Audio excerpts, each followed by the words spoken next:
একটা ছেলে ফোর্থ ইয়ারে পড়াইবো, এবং দেখেন এই যে দেশের সবচেয়ে best and brightest out of the campuses আমরা বোকা শোকা বলদ হয়ে বাইরে হইতেছি। কি বুঝেন উচ্চারণ করেন তো, বানান করেন, বানান করেন।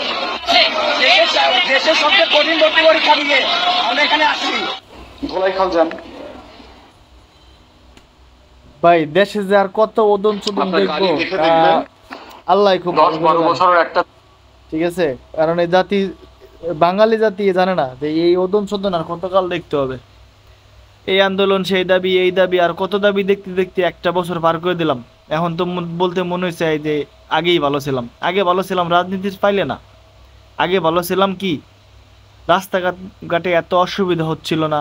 তারপর হচ্ছে আপনার এত জ্যাম জট, এত আন্দোলন, এত কিছু হয় নাই। যাই হোক, আন্দোলনের দিক থেকে আগেই ভালো ছিলাম, অন্য কিছু নয়, বাদ দিলাম ওই প্রসঙ্গ পুরোটাই বাদ, ঠিক আছে। তো এখন সবকিছুর মূলে এটাই মনে হইতেছে যে বুয়েট আর হচ্ছে মানে কি বিএসসি আর ডিপ্লোমা নিয়ে যে এটা শুরু হয়েছে, বুয়েট মানে বুয়েট বানান করেন, তো বুয়েট বানান করেন বিষয়টা, বাদ বাকি এত কিছু এত স্মার্ট করে বলার কিছুই নাই। সমস্যা হইতেছে যে এত বানান করা, এত কিছুই যখন পারেন, আপনারা দেশের লেগে কোন বালের অবদানটা রাখছেন?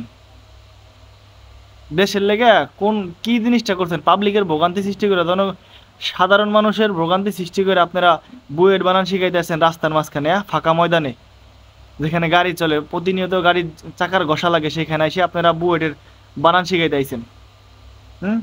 আপনারা এত বুয়েটিয়ান, কোন বালের অবদানটা রাখছেন আপনারা বাংলাদেশের লেগে? কোন আমার কাছে মাঠ পর্দায় এসে এক্সপেরিমেন্ট করে দেন যে কি হয়েছিল, আর আপনারা কি পড়ছেন, আর কি বানাবেন সামনে আপনারা। আপনারা তো বুয়েট শুধু 2025 সাল থেকে বাংলাদেশে চালু হয় না, বুয়েট বহুত আগে থেকে চালু হয়েছে। তাহলে এত কিছু যখন শিখে, এত কিছু যখন পারেন আপনারা, তাহলে বাংলাদেশে এত বড় বড় প্রজেক্ট, এত বড় বড় কিছু স্থাপনা শুরু হইতেছে বিদেশিদের হাত ধরে কেন? আপনাদের বুয়েটিয়ানদের হাত ধরে কেন শুরু হলো না?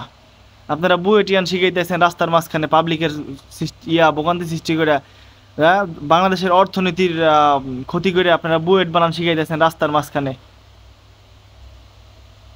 আমি আমার এই ভিডিওর মাঝখানে আমি একটা কথা বলতে চাই, সেটা হচ্ছে কোনো রাজনীতিবিদের কাছেও এই মেসেজ দিতে চাই না, কারো কাছেই না।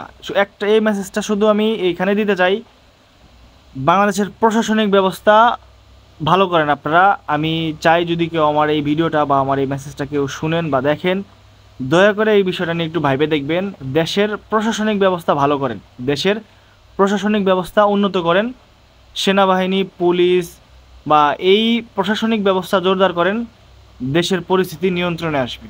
দেশের মানুষ এতটা সাধু না যে আপনি এত অল্প সংখ্যক প্রশাসন দিয়ে আপনি এই মানে দেশটা চালাই নিয়ে যাবেন, ঠিক আছে।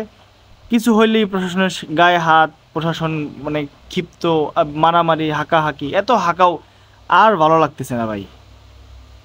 পৃথিবীর অন্য কোনো দেশে এরকম বিশৃঙ্খল নাই ভাই। বাংলাদেশের মতো ছোট্ট একটা দেশে এত জনসংখ্যা দরকার নাই, এত ওদন চোদন জনগণ তো দরকার নাই বাংলাদেশে।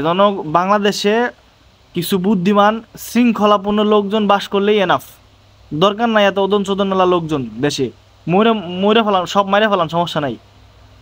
বোকাচোদা লোকজন বেঁচে থাকার কোনো দরকার নাই বাংলাদেশে।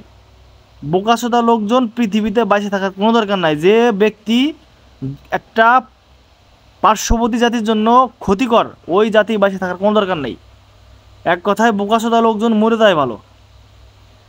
আমি যদি কারো উপকারে না আসতে পারি, আমার সুবিধার জন্য যদি আমি কারো ক্ষতির কারণ হয়ে দাঁড়াই, ওরকম বেঁচে থাকার আমার দরকার নাই, মরে দেওয়া ভালো।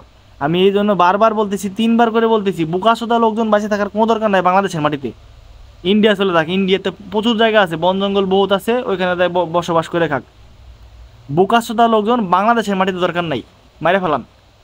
আর প্রশাসন, বাংলাদেশের প্রশাসনিক ব্যবস্থা আরও জোরদার করেন, প্রশাসন বাড়ান। হাঁকাও মার্কা আন্দোলন, এগুলো লাঠির চোদনে, পিটের চোদনে মনে করেন, এগুলো রাস্তা থেকে বের করেন। রাস্তার মাঝখানে এসে বুয়েট বানানো আমরা শিখতে চাই না, ঠিক আছে। আমরা ইঞ্জিনিয়ার বা যাই হোক, ডাক্তার হোক, যদি কোনো কিছু শেখার থাকে ভিডিওর মাঝখানে বা কোনো বিশ্ববিদ্যালয়, স্কুল, কলেজ, ব্ল্যাকবোর্ড, খাতা কলম নিয়ে শিখবো। বর্তমান ডিজিটাল যুগ, মনিটরের সামনে বসে, টিভির সামনে বসে শিখবো, বা কোনো শিক্ষকের হাত ধরে শিখবো, আমরা ওই রাজপথে দ্বারাই আমরা বইয়ের বানান শিখবো না, রাজপথে দ্বারাই আমরা ইঞ্জিনিয়ার ডাক্তার হব না। ধন্যবাদ সকলকে। আমার এই ভিডিওটা যদি দেখেন কেউ, বেশি বেশি শেয়ার করে দিবেন, যদি ভালো লাগে একটা কমেন্ট করে দেবেন। Thanks for watching.